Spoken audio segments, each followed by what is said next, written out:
Nah, dikombinasi dengan yang ketiga adalah baru toolset. Toolset ini toolnya. Apakah kita mau pakai influencer, kita mau pakai PCO, IO, WO sebanyak mungkin, mau pakai influencer setiap hari misalnya, mau menggunakan key opinion leaders seminggu sekali, ya kan, mau pakai Sojourn, mau pakai Windy Media, mau pakai platform optimasi website, booking maksud saya, atau mau pakai acara.id, atau mau semua dipakai. Nah, itu adalah toolset. Nah, jadi di sini siapa yang belum melakukan kombinasi ini sudah pasti belum tercapai targetnya, atau sudah pakai 3 kombinasi ini tetapi nggak maksimal, atau sudah maksimal tapi mindsetnya yang masih salah misalnya. Udah bener di skill set, udah bener di tool set, tapi secara mindsetnya masih belum maksimal, belum bener. Nah, ini juga perlu dibenerin dulu gitu ya. Oke, sampai sini udah paham ya? Kalau udah paham, saya langsung melanjutkan nih. Terus kita masuk ke, nah di sini nih, tadi pagi saya udah sampaikan ke tim saya, ya ada Pak Yus, Pak Jatmiko dan semua tim, Indah dan lain-lain ya.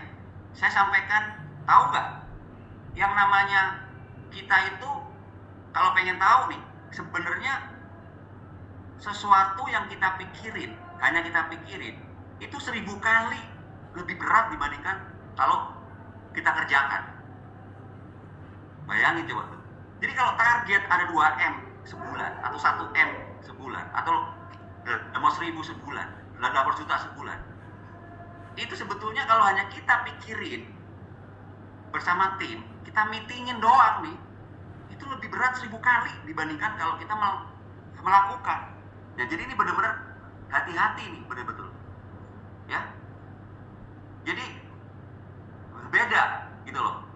Saya kasih contoh ya, tadi pagi saya kasih contoh misalnya ada instruksi tolong angkat batu bata 1 truk.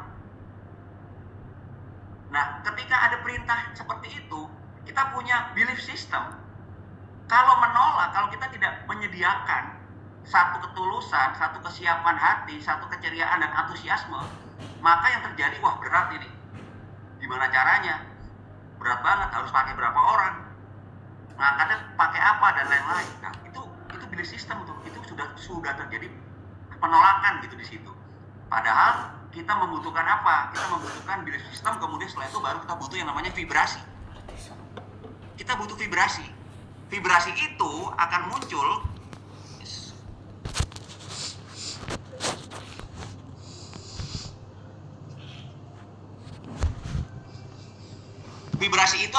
kalau kita nggak pernah ngeluh, kalau kita antusias, kalau kita berpikir positif, kalau kita nggak pernah ngomongin orang, kalau kita rajin berdoa, kalau kita rajin minta didoakan. Nah, itu kan muncul yang namanya vibrasi. Jadi kita butuh vibrasi nih. Kalau nggak ada vibrasi, jadi ada yang loyo, ada yang semangat, atau loyo semua, nggak bisa. Nah, jadi sekali lagi ya, batu bata, instruksi batu bata untuk ngangkat batu bata 1 truk itu akan menjadi berat kalau hanya dipikirin. Tapi kalau kita lakukan aja langsung. Ujuk-ujuk nanti tahu setelah 2 jam tinggal separuh. Setelah 5 jam tinggal 1/4. Setelah sekian jam selesai juga akhirnya. Nah, jadi balik lagi, target berapapun itu nggak ada yang namanya target itu apa ya, jangan meremehkan satu target yang udah kita tulis atau kita bikin bersama dalam satu forum target budget plan. Kemarin di acara J Meeting, waktu yang dulu kita bikin ini kan ada di Jakarta nih, temannya Yudi. Nah, itu kan sudah terjadi komitmen kita semua. Kemudian kita capai, kita kejar. Nah, itu jangan sepele, itu ada value, ya, ada values yang harus kita tanggung jawabkan. Nah, jadi itu. Sekali lagi. Jadi, teman-teman, kalau misalnya di target tadi misalnya, oke, saya target 1M per bulan. Jangan melihat 1M-nya, tapi lihat apanya. 1M itu pecahan dari 100 kali berapa? 100 kali 10 juta. Gitu loh. Jadi kita breakdown.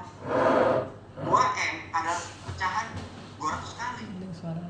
Gitu loh. Nah, tinggal dibagi. 200 kali itu aksinya berapa? 10 kali dikasih ke tim sales, berapa puluh kali dikasih ke tim non-sales, berapa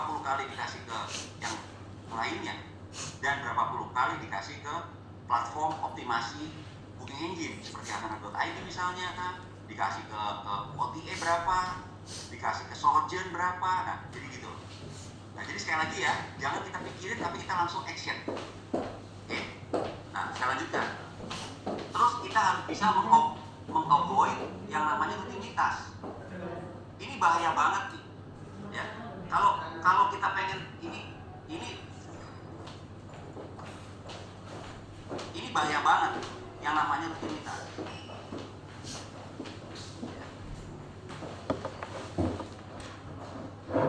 Nah, jadi kita sama-sama tahu lah.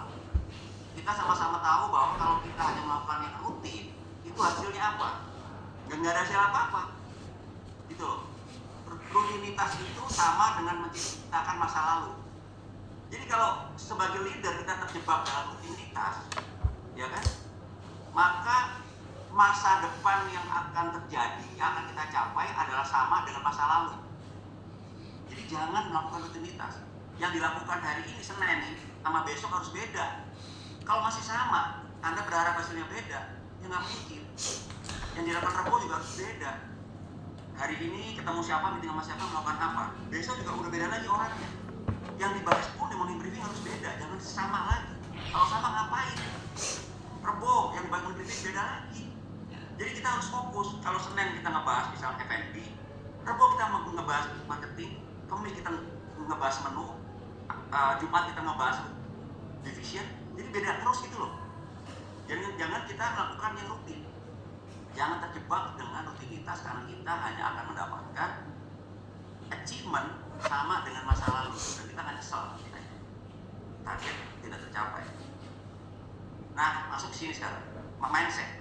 Berarti kita bicara masalah target. Harus apa? Ya, udah kita lakukan di tahun lalu, harus achievable, reasonable, dan spesifik. Gitu loh. Nah, ini bisa dilakukan kalau seorang leader itu punya yang namanya intuisi.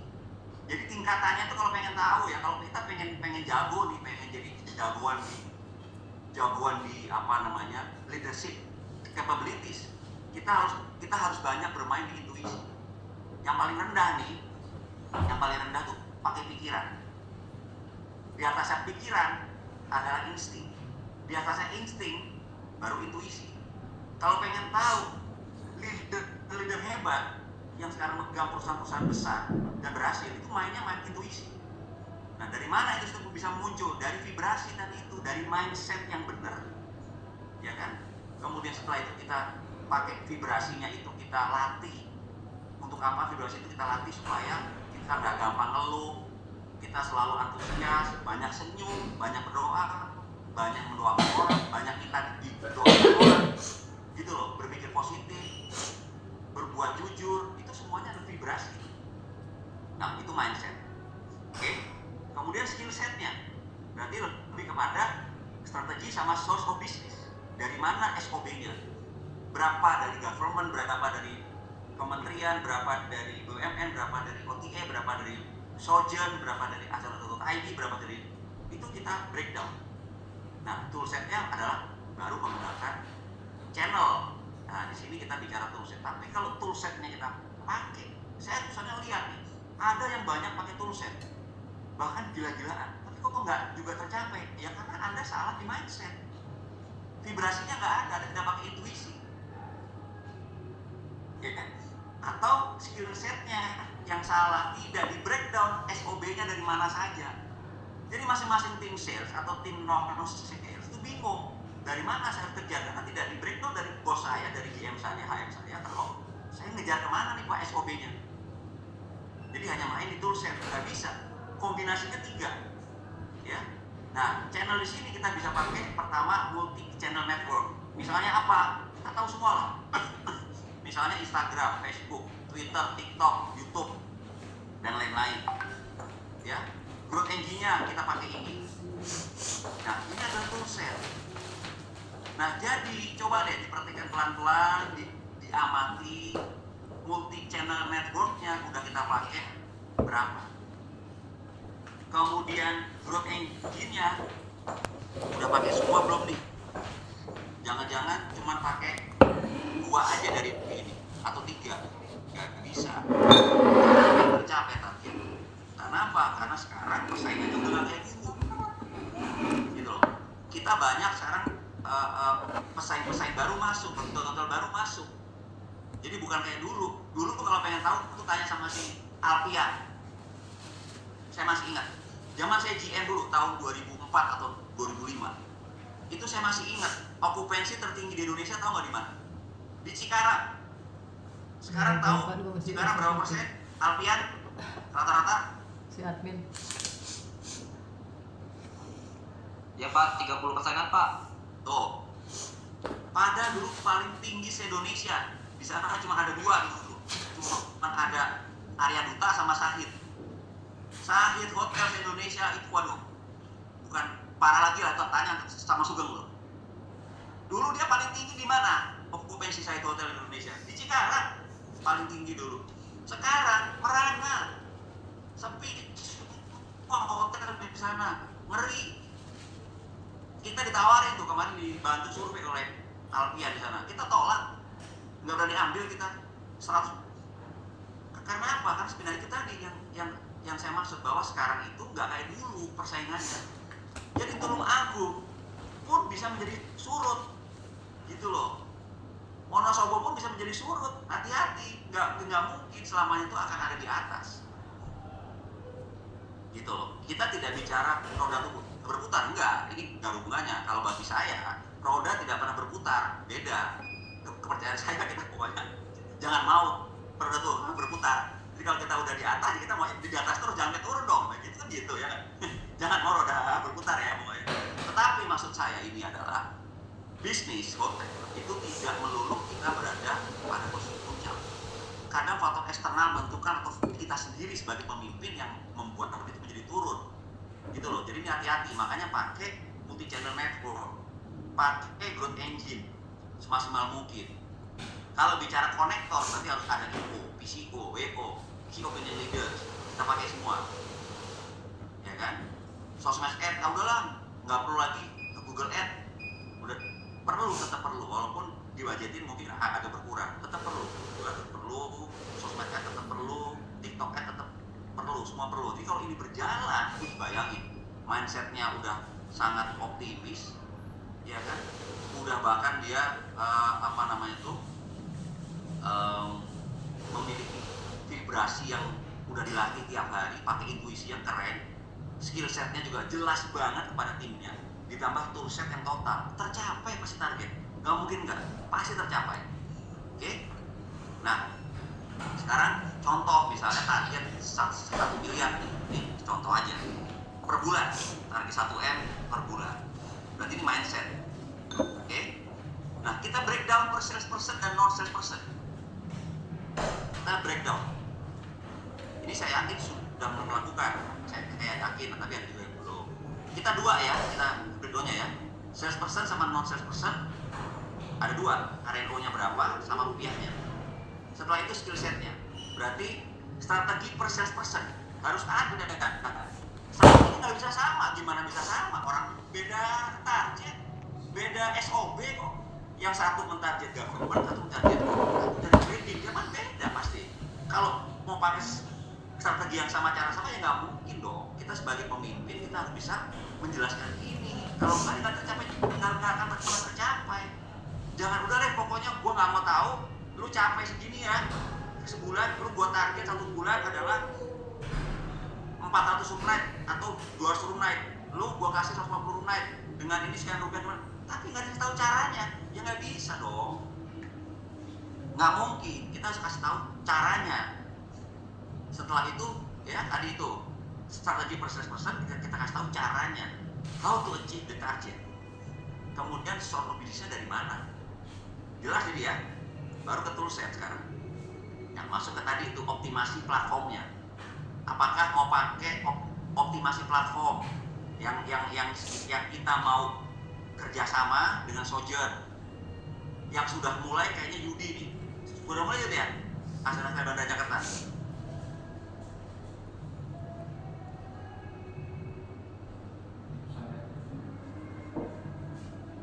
Oh Yudi lagi keluar kayaknya.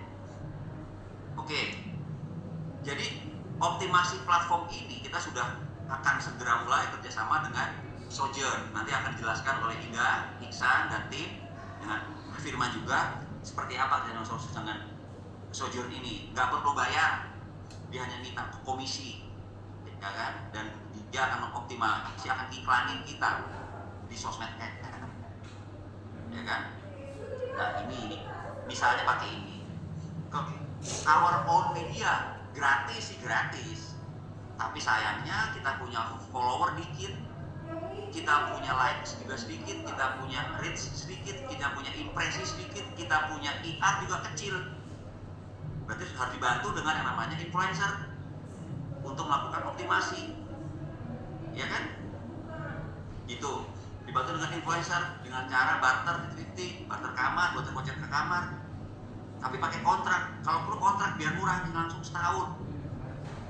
Biar murah, dapat murah, jadi kontrak langsung setahun, tinggal diatur seminggu sekali kah, atau 2 minggu sekali, atau sebulan sekali, atau sebulan 2 kali gitu. Tapi langsung setahun kita kontrak dengan 10 influencer atau 5 influencer misalnya.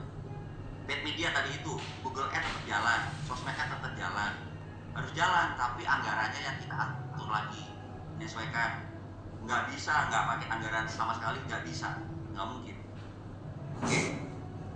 Nah, itu sampai sini jelas ya. Jadi kalau udah jelas, saya lanjut nih langsung. Kemudian pakai earn media, testimoni, diperbanyak, excellent comment yang ada di semua OTA, Google My Business itu diperbanyak. Karena kita tetap butuh ini.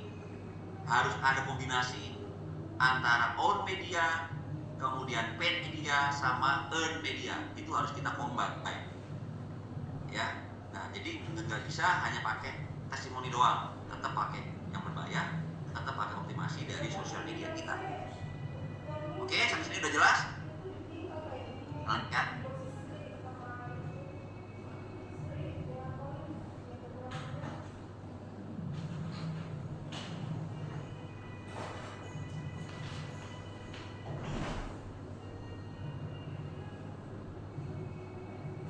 Ada nih, karena jumlah kamarnya banyak banget ini, Yudi. Yang paling banyak malah. Sebelum nanti kita buka Sentul, ya, Sentul lebih banyak lagi nanti, 200 kamar. Oke, Yudi ya, coba. Aduh, kacau banget sih ini. Bismillah.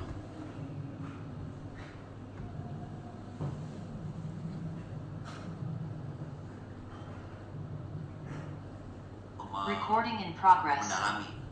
Setelah itu kan kita breakdown per sales team. Misalnya Budi 300 juta atau 750 RNO, ini sih basic lah ya. Joni 200 juta atau 500 RNO. Riri 100 juta atau 250 RNO. Ani 100 juta 250 RNO. Yudi 100 juta 150 RNO. Ini ada Yudi juga sih misalnya nih, ya.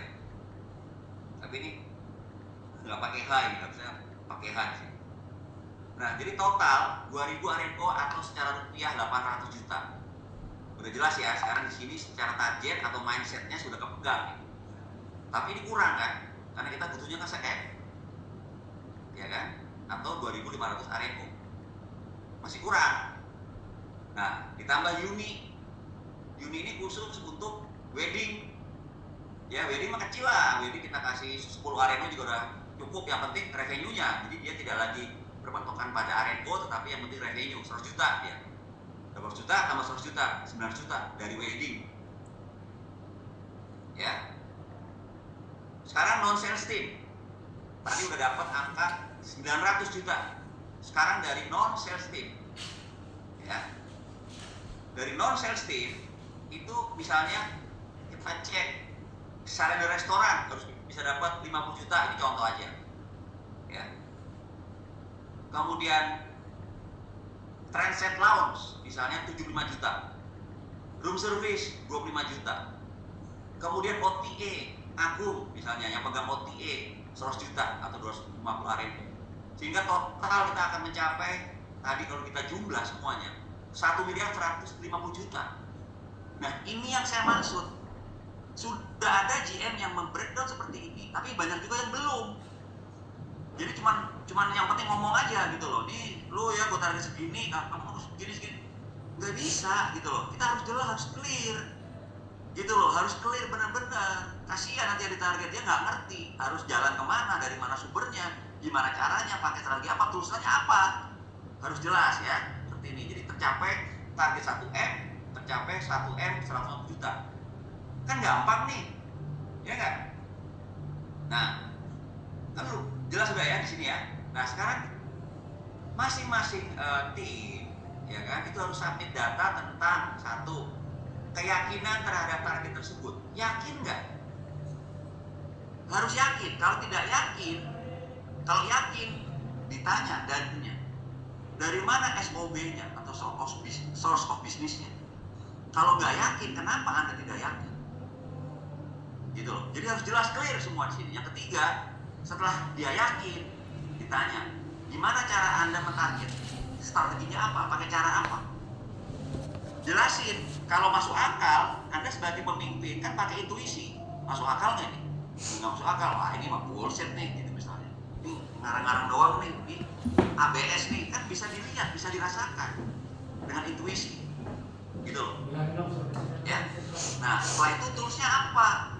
Masing-masing tim harus menggunakan toolset yang berbeda. Karena apa? Karena source of business berbeda, orangnya berbeda, angkanya pun berbeda, segmennya pun juga berbeda. Jadi nggak bisa pakai cara-cara yang sama, tool yang sama. Nah, setelah itu kapan akan mulai? Anda mulai sekarang atau besok? Gitu. Jam berapa mulainya? Dan harus siap dievaluasi setiap minggu oleh GM dan HM. Jangan dibiarkan. Jangan malas mengevaluasi. Kalau Anda malas, tahu nggak yang namanya vibrasi tentang uang, vibrasi tentang revenue itu seperti apa? Kita harus bisa menganggap revenue itu seperti kekasih hati. Harus kita cintai. Kita seolah-olah make love dengan kekasih hati, dengan uang, dengan revenue, dengan target. Makanya harus kita deketin. Jangan dicuekin. Kekasih hati dicuekin kan marah. Ya nggak? Harus dideketin. Caranya gimana? Caranya itu evaluasi. Target-target tersebut sering disebut, sering didoain, sering minta didoain orang, sering dibahas, sering dimunculin di papan, sering dimunculin di laptop, sering dimunculin di morning briefing, pakai screen, dibahas, dievaluasi, supaya dia dekat sama kita. Kekasih hati itu kalau dicuekin pasti marah, kan begitu. Nah, itu cara kita melatih vibrasi. Gitu ya, udah ya. Nah, kira-kira itu teman-teman GMHM, saya nggak akan panjang lebar. Cuma itu, cuma sedikit saya ini bikin dadakan, dan bagi saya ini penting. Supaya apa? Supaya kita memahami bahwa mencapai target bulanan itu sebetulnya bukan hal yang sulit. Kalau kita melakukan yang tadi itu semua detail, ya, dievaluasi, tentu dengan mindset yang benar, ya, dengan vibrasi yang benar dan menggunakan intuisi, gitu. Nggak bisa hanya sekedar pakai pikiran, nggak cukup hanya pakai insting. Saya pakai pikiran juga, pakai intuisi, pakai insting, dan tentunya yang terakhir adalah menggunakan intuisi yang tajam, yang kuat. Itu kira-kira dari saya. Terima kasih teman-teman semua. Assalamualaikum.